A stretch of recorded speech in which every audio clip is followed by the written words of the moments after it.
She doesn't even know what day it is, Your Honor. My stepmother said it without blinking. She sat 3 feet away from me in that courtroom wearing my dead father's credit card on her wrist. A Cartier watch he bought her 2 Christmases ago. And she told a judge I was mentally incompetent. I didn't flinch. I didn't cry. I folded my hands and counted silently. 14. That was the number of days she had left before she lost everything. Before we continue, please subscribe to the channel and let us know in the comments where you are listening from. My name is Maya. I am 34. My father Robert Calloway built a commercial real estate trust from nothing over 30 years. Worth $4.2 million when he died. He was a man who grieved badly. My mother died when I was 11. 8 months later Diane arrived. Blonde highlights, a real estate license she never used, and a smile that could charm the skin off a snake. For 17 years she managed him. Isolated him from his brother. From his college friends. From anyone who might have told him the truth. Diane didn't love him. Diane loved his portfolio. The house in River Oaks. The lake house in Conroe. The quarterly dividends my grandfather built from nothing. 14 months ago my father had a stroke. He died at 6:47 on a Tuesday morning at Houston Methodist. I was holding his hand. Diane was in the waiting room calling his financial advisor. I found out 3 things in the week after his funeral. First, my father had updated his will 18 months before he died. He left the house to Diane. The trust, all $4.2 million, he left entirely to me. Second, Diane had known for exactly 4 months. She went through his desk at a cardiology appointment and found the draft. Third, and this was the one that changed everything, Diane had spent those 4 months slowly siphoning money from the trust's operating account. $5,000 here. $8,000 there. Enough to fund a lifestyle she knew was ending. Not enough to trigger an automatic audit. By the time my father died she had moved just over $310,000 into accounts I couldn't see.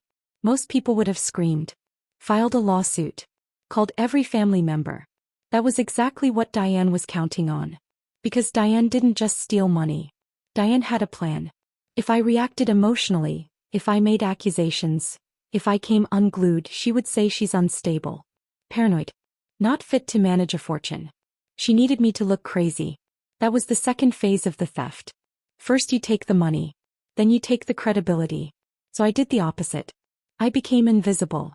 I moved into a studio that cost $800 a month. Drove my 10-year-old Civic. Told no one what I had found. I went to family dinners. Smiled at Diane across the table. Let her pat my hand and say, "Your father would have wanted us to stay close."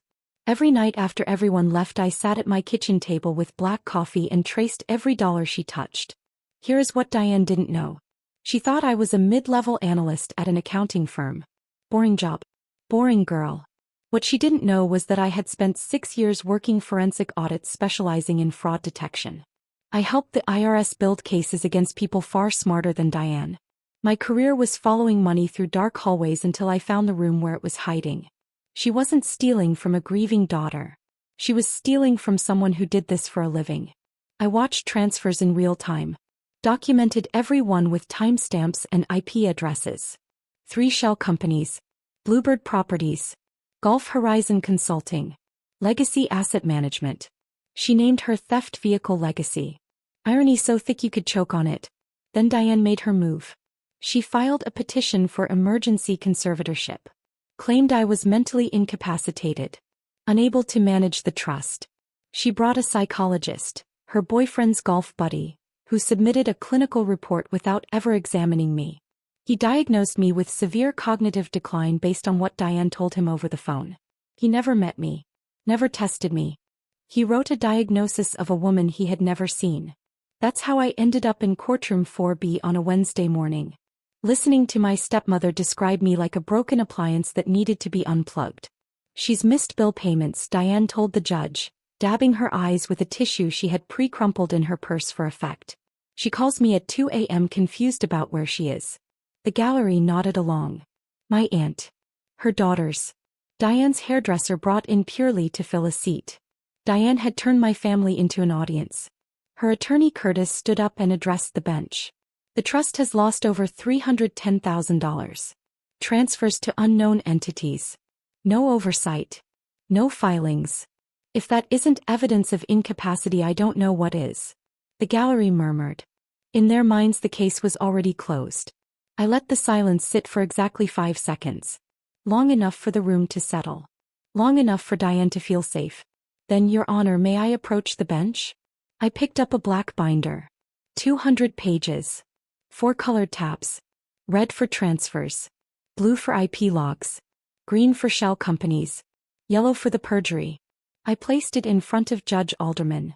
I didn't just lose track of $310,000, Your Honor. I watched every dollar leave. I know exactly where it went. When it went. And who sent it. Diane's knuckles went white. I opened the first tab. The red tab was 47 wire transfers from the trust to 3 shell companies. Beneficial owner, Diane Marie Calloway. The courtroom erupted. My aunt gasped loud enough to echo. The blue tab was IP logs. Every transfer from the same laptop registered to Diane's address. The green tab was bank statements. Trust money flowing to a brokerage account held jointly by Diane and her boyfriend. A man she had been seeing while my father was alive. The yellow tab was the forgery. Signature lifted from a 2023 tax filing. Metadata showed it was created 4 days after my father's death on a computer registered to Curtis Hamley's law office. Curtis went pale. Diane turned on him immediately. He told me it would hold up, she hissed. No one would check. 2 thieves in a sinking boat, each one trying to throw the other overboard. Judge Alderman raised his hand. Room went silent. Mrs. Calloway, did you file this petition knowing you were the one making those transfers? It's not what it looks like, she blurted. Robert told me to. He wanted me to. He didn't, I said. And I can prove it. Judge Alderman looked at Diane for a long time. Then he spoke. Petition denied with prejudice. This court is referring the forged document to the Harris County District Attorney. The transfers crossed multiple jurisdictions. I'll also be making a referral to the United States Attorney. Federal wire fraud. Diane's face went completely blank. The blankness of someone who realized the trap they set was set for them.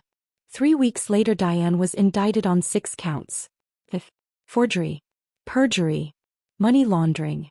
Wire fraud. Curtis indicted on 3 counts. Disbarred. Every dollar clawed back. Diane called me from a number I didn't recognize. You ruined my life, she said. No, Diane. You built a house on someone else's land. I just showed up with the deed. She hung up. I blocked the number. People think strength is the absence of fear. It isn't. I was terrified every single day for 5 months. I woke up at 3 a.m. with my heart racing. But I did it anyway. Because patience is the one weapon they never see coming. Document everything. Tell no one. And when the time comes, walk into that room with your binder and show them exactly who they underestimated.